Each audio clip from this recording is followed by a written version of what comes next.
इसका उत्तर भगवान देंगे। हम तो उनके भक्त हैं, हम तो उनके दास हैं।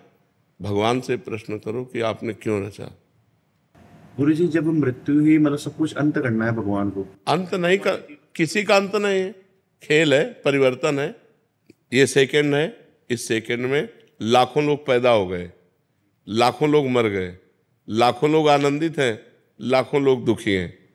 पूरी सृष्टि में भगवान ने 3 लीलाएं की, ब्रह्मा रूप से सृजन करना, विष्णु रूप से पालन करना और शिव रूप से संहार करना। वही भगवान ब्रह्मा है, वही भगवान हरि है, वही भगवान हर है, कोई अंतर तो नहीं। और वही चराचर जीव बने हुए हैं, कोई और थोड़ी है।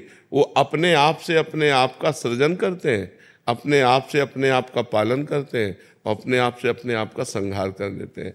आपको इसलिए प्रश्न उठा कि आप देहाभिमानी जीव हो। आप इस समय देह भाव से बोल रहे हो, देह भाव से बोल रहे हो, क्योंकि देह भाव ही है। अभी परमात्मा भाव में तो आए नहीं हो, इसलिए आपको बड़ा भयावह लग रहा है। भगवान ने ऐसा किया क्यों, भगवान ने ऐसा रचा ही क्यों, जब विनाश ही करना था तो रचना क्यों था। नहीं, उनका खेल है। जैसे बच्चे जो है ना घरौंदा बनाते हैं, बिगाड़ देते हैं, उनसे पूछो क्यों, ऐसा क्यों किया, उनका खेल है। उनके पास क्यों का उत्तर थोड़ी। गांव में जैसे बैलगाड़ी जा रही तो बच्चे बैठ गए और आधा किलोमीटर दूर गए, फिर उतर के वहां से पैदल आ रहे उनसे पूछो क्यों, तो उनके पास उत्तर है क्या, खेल है उनका। ऐसे ही भगवान का एक माया में ये खेल है। एको हम बहुत श्यामा, एको हम, मैं एक बहुत रूपों में हो जाऊं। तो वही भगवान बहुत रूपों में होकर अपने आप से अपने आप का पालन करते हैं, अपने आप से अपने आप का संहार करते हैं। कोई दूसरा हो तो उनको दर्द की बात आवे, वो अपने आप में खेल रहे हैं। आग भी वही है, मृत्यु भी है, सब कुछ हरण करने वालों में मृत्यु मैं हूं। तो कोई दूसरा हो तब हो ना, अपने आप से अपने आप को खेल। जादूगर अपने आप को काटता है, अपने आप को दुनिया का दिखाता है नाना प्रकार के, उसको कोई ना आश्चर्य होता, ना कोई दुख होता, ना कोई सुख होता है। ऐसे ही भगवान को ना कोई आश्चर्य, ना कोई दुख है, ना सुख। अनंत ब्रह्मांड एक संकल्प में अपने आप में रच दिए, आप ही बन गए, आप ही पालन कर रहे हैं अपना, और आप ही अपना विनाश कर रहे हैं। तो उसमें परेशानी क्या है। परेशानी हमारी है जो हम आपको भूल गए हैं। आप कौन है, तो आप शरीर को लेकर के बोलेंगे मैं अमुक हूँ, मेरा नाम यह है, वो नहीं है। तो इस ढांचे का परिचय दे रहे हैं आप अपना परिचय बताइए, तो आप अपने को जान पाए कि आप कौन है। जब अपने को जान पाओगे तो आप ही हैं उत्तर देने वाले, आप ही फंस गए हैं। अगर आप इससे मुक्त हो जाओ तो कहा गया ब्रह्मविद ब्रह्मवि भवति, जो ब्रह्म को जान लेता है वो ब्रह्ममय हो जाता। जानत तुम्हें तुम्हें हो जाए। क्यों तुम्हें हो जाए, क्योंकि वही है ही है, एको हम बहुत श्यामा, वही परमात्मा है। फिर कोई प्रश्न नहीं। और विनाश किसी का नहीं होता, रूप परिवर्तन होता है। जैसे शरीर जला दिया गया तो अग्नि तत्व में, वायु तत्व वायु तत्व में, जल तत्व जल में, पृथ्वी तत्व, आकाश आकाश तत्व में। जीवात्मा अविनाशी है, वो अपने कर्मानुसार मन को लेकर दूसरे शरीर में चला गया। मृत्यु किसकी, किसी की नहीं। जब विनाश पूरा होता है तो पूरी सृष्टि 100 वर्ष सूखा पड़ता है, भयंकर, फिर 100 वर्ष अग्नि, फिर भयंकर जल, 100 वर्ष तक जल। फिर इसके बाद जब प्रबल ताप बढ़ी, कोई सृष्टि में नहीं रहेगा, तो जल तत्व वायु तत्व में, वायु तत्व अग्नि तत्व में, आकाश तत्व में, ऐसे क्रम से होते हुए आकाश तत्व महातत्व में, महातत्व अहंकार में, ऐसे मूल प्रकृति तक पहुंचकर मूल प्रकृति ब्रह्म में कुछ नहीं नष्ट हुआ, सब अपने अपने स्वरूप में आते हुए चले गए। फिर जब सृष्टि हुई तो ब्रह्म, ब्रह्म से मूल प्रकृति, मूल प्रकृति से त्रिगुणात्मिका प्रकृति, त्रिगुणात्मिका प्रकृति से महातत्व, महातत्व से अहंकार, अहंकार से पूरी सृष्टि। वही फैल गया, वही समिट जाता है। समिट जाना विनाश है, फैल जाना सृष्टि है, और जितने दिन फैल के खेलते हैं वही जीवन है। इसीलिए तो जब ज्ञान हो जाता है तो पूरी सृष्टि से राग खत्म हो जाता है। कुछ नहीं, कोई 10-20 नहीं है, यहाँ एक ही है, एक ही परमात्मा का सारा खेल चल रहा है। वही आप भी हैं, लेकिन आप अपने को जान पा रहे हैं। मैं परमात्मा कैसे हो सकता हूँ? तो आप देह भाव से बोल रहे हैं, स्वरूप में आइए, स्वरूप कौन है? स्वरूप कौन है? तो स्वरूप का ज्ञान है नहीं, तो इसीलिए देह भाव के होने के कारण जन्म मरण, दुख सुख, लाभ हानि, मान अपमान, जय पराजय ये भोगना पड़ रहा है, बड़ा कठिन है। इसीलिए भजन करो और मुक्त हो जाओ। साधन धाम मोक्ष कर द्वारा, मोक्ष को प्राप्त कर लो तो ये जीवन सार्थक हो जाएगा। नहीं तो फिर ये चलता रहेगा, पुनरपि जननम पुनरपि मरणम पुनरपि जननी जठरे शयनम। भगवान ने किसी को नहीं रचा, अपने आप से अपने आप को रचा, दूसरा कोई नहीं है। आप देखो ये क्या है? पंचभूतों से बना हुआ शरीर है ना। पंचभूत कौन है? ये परमात्मा स्वरूप है, परिवर्तनशील है। और एक परमात्मा स्वरूप, भगवान की दो प्रकृति है, एक परा एक अपरा। जो शरीर है ये भगवान की एक प्रकृति है, जो स्वरूप है वो आप है। वही जो आप में स्वरूप, वही आप में, वही आप में, वही आप में, वही एक ही है। जैसे करणों के कारण देखने में बिजली कई प्रकार की दिखाई देती है। एक बिजली लाइट दे रही, एक बिजली हवा दे रही, एक बिजली ठंडा कर रही, एक बिजली हीटर में निकल रही। लेकिन क्या बिजली कई प्रकार की है क्या? कि ये बिजली गर्म करेगी, ये बिजली ठंडा करेगी, ये बिजली हवा फेंकेगी, ये बिजली रोटी बनाएगी। बिजली तो कई प्रकार की नहीं है, यंत्र कई प्रकार के हैं, करण कई प्रकार के हैं, उनमें वो पावर वैसे जाकर प्रभावित हो जाता है। ऐसे एक बिजली है। अगर संपूर्ण ब्रह्मांड में पूछी जाए तो बिजली एक है ना? और उसके करण कितने हैं? करोड़ों हो सकते हैं, करोड़ों करण है, करोड़ों प्रकार से उसका प्रयोग हो रहा है। ऐसे ही ये करोड़ों अरबों करण हैं, लेकिन इसमें परमात्मा का पावर एक है। अब करण है दुष्ट स्वभाव का रचा हुआ, अब वो दुष्टता ही करेगा, तो बोले इसमें परमात्मा कैसे हो सकता है? नहीं, परमात्मा ही है। वो करण के प्रभाव से ऐसा बोल रहा है। जैसा जैसा स्वभाव, जैसी जैसी प्रकृति, तो परमात्मा तत्व तो वैसे ही जाके बर्ताव कर रहा है। तो लगता है ये परमात्मा कैसे हो सकता है? ये परमात्मा कैसे हो सकता है? नहीं, परमात्मा ही है अंदर से। वो अपने को नहीं जान रहा है और वो उसका स्वभाव है, वो कर्म के अनुसार ऐसी स्थिति को प्राप्त होकर ऐसा बर्ताव कर रहा है। जैसे इसमें भी बिजली है और ये भी बिजली से चल रहा है। बिजली कितनी लघु हो सकती है और बिजली कितनी महान हो सकती है।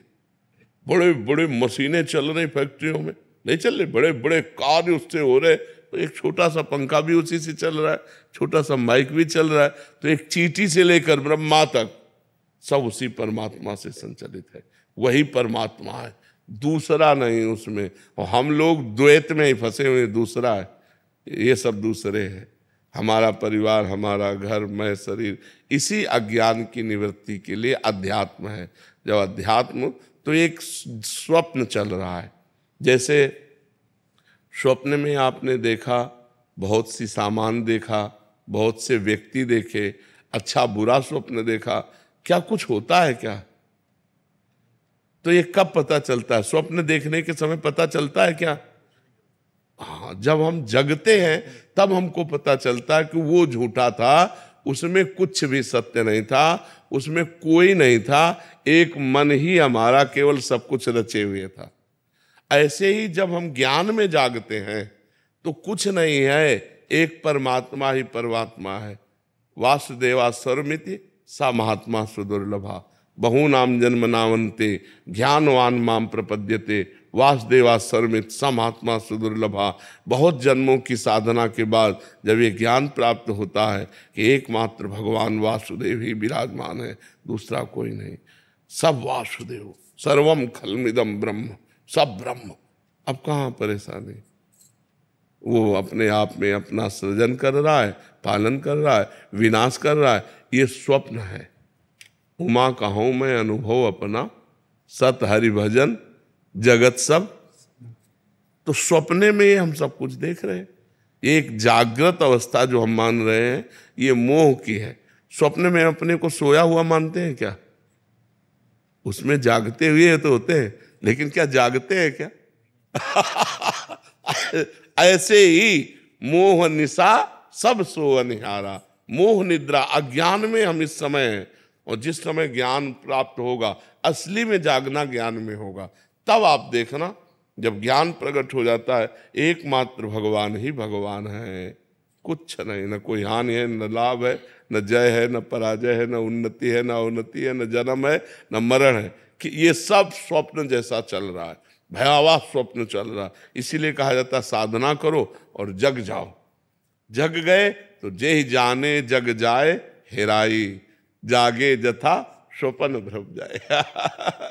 जिस परमात्म तत्व को जानने के बाद ये संसार संसार नहीं रहता, ये परमात्म स्वरूप हो जाता है, सब भय भ्रम खत्म हो जाता है।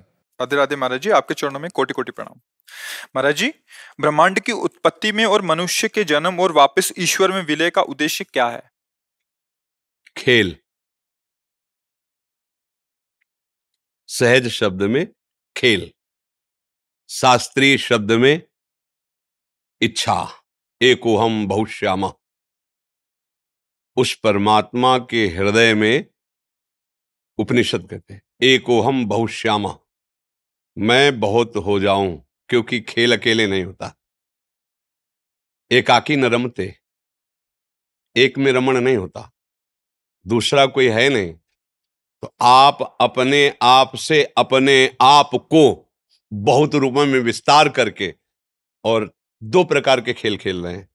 एक है त्रिगुणात्मिका माया का खेल, सतोगुणी, रजोगुणी, तमोगुणी खेल, और एक है त्रिगुणातीत खेल जो भगवत भक्तों के नेत्र गोचर होता है, जिसे दिव्य लीला कहते हैं। अब इस खेल में सबसे बड़ा जादू ये हुआ, इस खेल में पहुंचते ही अपने स्वरूप का विस्मरण हो गया, अपने स्वरूप का विस्मरण हो गया, क्योंकि भगवान की इच्छा ही माया है। और इसका ऐसा प्रभाव पड़ा, क्योंकि खेल खेलना है, अब विपक्ष का खेल खेलना है, और मुझे पता है मैं और मैं एक ही है, अब खेल नहीं होगा, तो उस इच्छा के प्रभाव से विस्मरण हो गया। अब विस्मरण होते ही वो इस देह में आसक्त हो गया, जो हमें देह मिली, चाहे सुअर की मिली, कुत्ता की मिली, जो भी योनि मिली, अब उससे निकलने का उसमें चांस नहीं रह गया। खेल है, एक चांस रखा गया। 83,99,999 योनियों में जो 84 लाख पूर्ण होने के बाद वो मनुष्य योनि एक ही, इसमें विवेक संपन्न होकर आप अपने आप को निकाल लो। अब वो देह भाव ऐसा पुष्ट हो गया कि जहां देह हुआ तो अंदर ही इसको ज्ञान था, जब मां के गर्भ में था। भगवान कपिल देव जी ने वर्णन किया है भागवत में, एक बार मुझे जाने दो, अब मैं अपने को मुक्त करूंगा, मैं ऐसे दुख को नहीं झेल पाऊंगा, हे नाथ एक बार करुणा करो। बाहर हुआ तो कहां कहां कहां, बोले बच्चा हुआ है, आनंद मनाओ। वो रो रहा है कि वो दिव्य ज्ञान कहां गया, वो तेज कहां गया जो मैंने गर्भ में देखा था। भूमि परत भा ढावर पानी, तिम जीवहि माया लपटानी। एक पॉइंट था जिससे हम निकल सकते थे, इस खेल से विजयी हो सकते थे। मनुष्य शरीर में आकर हम आसक्त हो गए। अब अपने को कर्ता और भोक्ता मान करके नाना प्रकार के मना कष्टानि इंद्रियाणि प्रकृति स्थान कर सती, फिर उसी इच्छा में फंस गए। मनुष्य शरीर धारण करके प्रकृति की भोगने की फिर उसी इच्छा में फंस गए। अब लौटना है हमें, अगर खेल से उब गए हों तो हमें लौटना है। क्या अब लौटना कैसे हो सकता है? इस नाटक मंच पर तुम्हें जो रोल दिया गया है, बिल्कुल ईमानदारी से उस रोल को निभाइए, और ये ध्यान कीजिए कि तुम सिर्फ नाटक कर रहे हो, तुम सत्य में वो नहीं हो जो नाटक कर रहे हो, नहीं हो। तुम पिछले में ऐसे नहीं थे, आगे में ऐसे नहीं रहोगे। वर्तमान में जो दिखाई दे रहे हो ये एक केवल झलक मात्र है। ना ये शरीर पूर्व में था, ना ये बाद में रहेगा, भविष्य में नहीं रहेगा, लेकिन तुम पूर्व में भी थे, वर्तमान में भी हो और भविष्य में भी हो। तो तुम कौन हो और ये शरीर कौन हो, इसका दोनों का विभाग। ये मायाकृत शरीर हमको जन्म लेते ही आसक्त कर लिया, मैं। अब हम सत्संग के द्वारा प्राप्त विवेक से इसको हटाते हैं, और जे ही हटाए तो सत्संग जो प्राप्त होता है संतों से, गुरुजनों से, शास्त्र से, गुरुवाणी से प्राप्त होता है। गुरुवाणी अर्थात भगवान के वचन, क्योंकि संतों में जो अवतरित होता है वचन वो भगवान की ही जुठंत होती है, भगवान के वचन होते हैं। तो भगवान ने ही जनाया ना। किसको जनाया? आपको। क्या? कि तुम कौन हो। तो क्या जान गए? तो जानत तुम्हें होई जाई। समझ गए ना? सोई जानई जेहि देहु जनाई, तो जानत तुम्हें हो। नारद जी ने भक्ति सूत्र में लिखा, तस्मिन तज्जने भेदा अभावात। प्रभु और प्रभु की भक्ति करने वाले भक्त में अभेद हो जाता है, क्योंकि वो अभेद था ही। ब्रह्म सूत्रों में ब्रह्मविद ब्रह्मयु भवति, जो ब्रह्म को जान लेता है वो क्या हो जाता है? ब्रह्म हो जाता है। ब्रह्म हो क्या जाता है? वो तो था, है, रहेगा। वो अविनाशी का स्वरूप है। जहां वो अविनाशी भागवत स्वरूप को प्राप्त हुआ, खत्म ये खेल। अब मिट गया। ये खेल है, सिर्फ खेल, गेम है, गेम। बड़ा खतरनाक गेम। एक ही पॉइंट है, निकल सकते हो, केवल मनुष्य शरीर, वो उसमें भी राग रहित होकर के, क्योंकि द्वेष की सत्ता नहीं, राग से ही होता है। जिससे हमारी प्रियता होती है उसी से नफरत हो सकती है, जिससे प्रियता नहीं उससे नफरत हो ही नहीं सकती।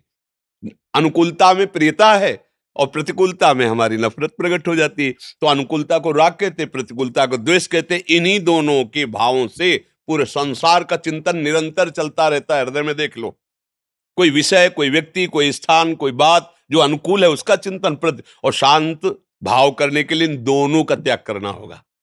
जहां दोनों का त्याग किया और अपने स्वरूप में आया तो उसे कहते जीवन मुक्त हो गया। जीवन मुक्त क्या हो गया? जो पकड़े था वो छूट गया, खत्म खेल। अब वो अपने स्वरूप में आ गया। एक उपनिषद का महावाक्य है, चारों उपनिषद के 4 महावाक्यों का, तत्त्वम् असि, तत्त्वम् असि, तुम वही हो। उपनिषद का महावाक्य। अब जब ये अनुभव हो गया तुम वही, तो खेल खत्म हो गया ना।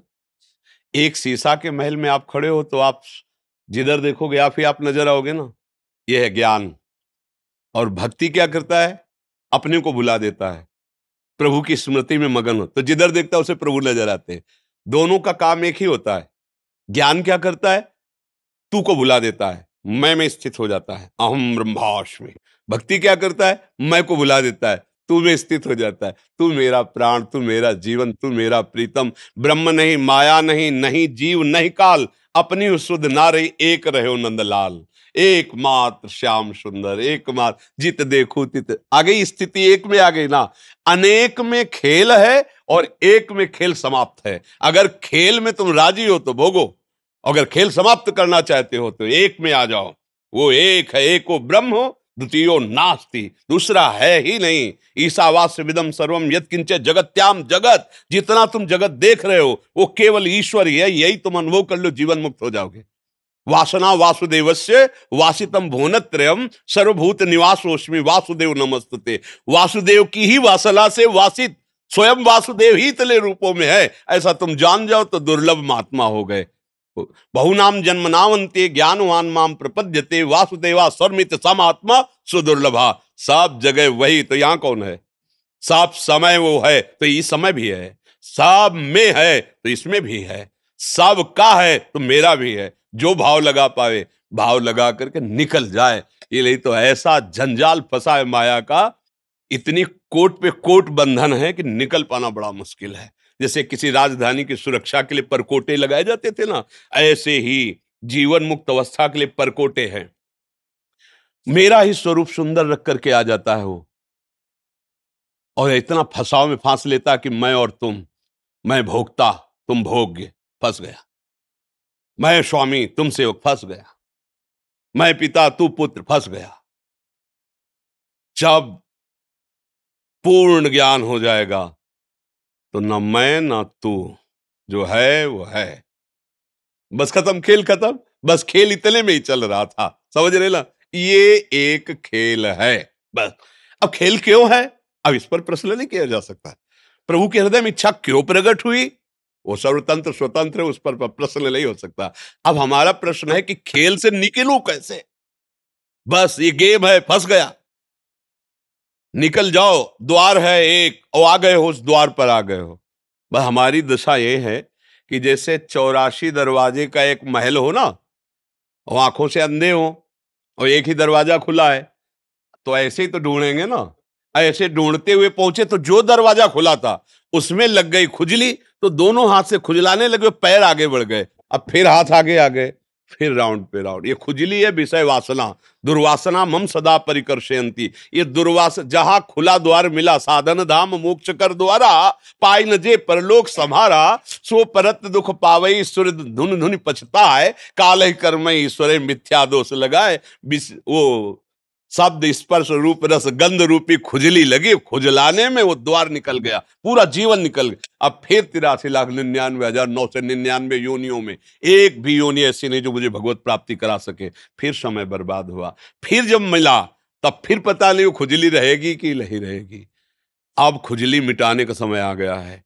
अगर संत संग मिले, शास्त्र स्वाध्याय मिले, नाम जपने में रुचि लगे तो जान ले मेरा अंतिम जन्म है। क्योंकि भगवान ने अगर कृपा न की होती, जैसे हनुमान जी महाराज को देखकर विभीषण जी कह रहे, अब मोहि भाव भरोस हनुमंता, बिनु हरि कृपा मिले नहीं संता। प्रभु ने कृपा की तभी हमें संत संग मिला। तो जो आपका प्रश्न है वो संत संग किए हो, ये प्रमाण देता है। तो अब इसको उज्जवल बना लो, प्रकाशित कर लो अपने आप को। बिल्कुल जो अधिकार मिला है, जो पद मिला है, जो सेवा मिली, उसे पूजा मान लो और वो भगवान को समर्पित करते हुए हमारी देशभक्ति, जन भक्ति, एक कुत्ते की पूजा से भगवान मिल जाएंगे। नामदेव जी ने कुत्ते में भगवान की भावना करके घी चुपड़ी रोटी के लिए, तो वही विट्ठल भगवान। तो आप तो देश के लिए प्राण न्यौछावर किए हुए हैं। ये कोई साधारण भक्ति नहीं है। अपने प्राणों का, परिवार का, प्रियता और मोह छोड़ करके हमारे राष्ट्र के लिए, हमारे राष्ट्र के जन जन की सुरक्षा के लिए आप हैं। इसलिए आपकी भक्ति कमजोर नहीं है। बस नाम जब करते उसे भगवत समर्पित कर दे, यही आपकी भगवत प्राप्ति का हेतु हो जाएगा। यही जैसे बहुत सुंदर आपको स्वांग मिला और कर दिए तो डायरेक्टर आपकी पीठ ठोकेगा और आपके मनोचित।